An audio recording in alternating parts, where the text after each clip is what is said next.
I was supposed to go to Seattle for um, to look for housing and stuff for my clinical rotations. I was under the impression that we were on a vacation with his parents because he no longer is relocating to Seattle, so we didn't have to look for housing. We went to the Seattle Art Museum. I was kind of zipping through because I wasn't very interested in the sculptures, but he decided to read every description of every sculpture. And we went to some really boring sculpture exhibit, which I acted like I was very, very interested in because I had to kill about 3 hours before the dinner reservations. I was kind of 2 rooms ahead and he was behind me because I left him there.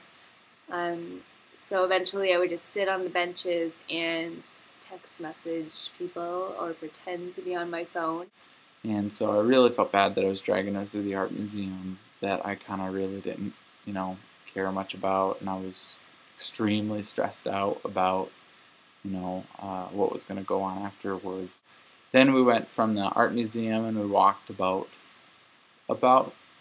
mile and a half. What seemed like 3 or 4 miles later in the snow, I was getting frustrated because it's always just down the street. It's always 2 more blocks, and we'd be there. My plan was to ask her, in front of the Space Needle, and we would have a picture, in front of the Space Needle of me down on my knee asking her, and she, and it was snowing, which was really awesome, but I ended up wrapping the ring in my jacket pocket in a Kleenex, and so we made it to the sculpture garden and in front of the Space Needle, and he's like, let's take a picture.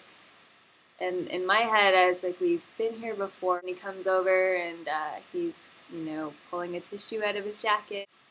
I couldn't get it out of the Kleenex because I'd wrapped it too tight or whatever. And she's looking at me really weird, like, what is he doing with the Kleenex? He never has a Kleenex.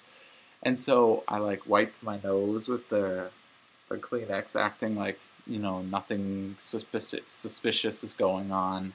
And meanwhile, I'm thinking, oh my gosh, I hope I'm not wiping snot all over the ring, or I hope the ring hasn't fallen out of the Kleenex. He never carries tissues. I was like, oh, what are you doing? But I guess his nose is running, so okay, so he has a tissue. The picture that we have is of me ripping through the Kleenex to try to get to the ring because I missed the camera shutter. And then he got down on one knee and then he asked me, and I got the ring out and I got down on my knee and I said, Tiffany Chang, I love you. Will you marry me?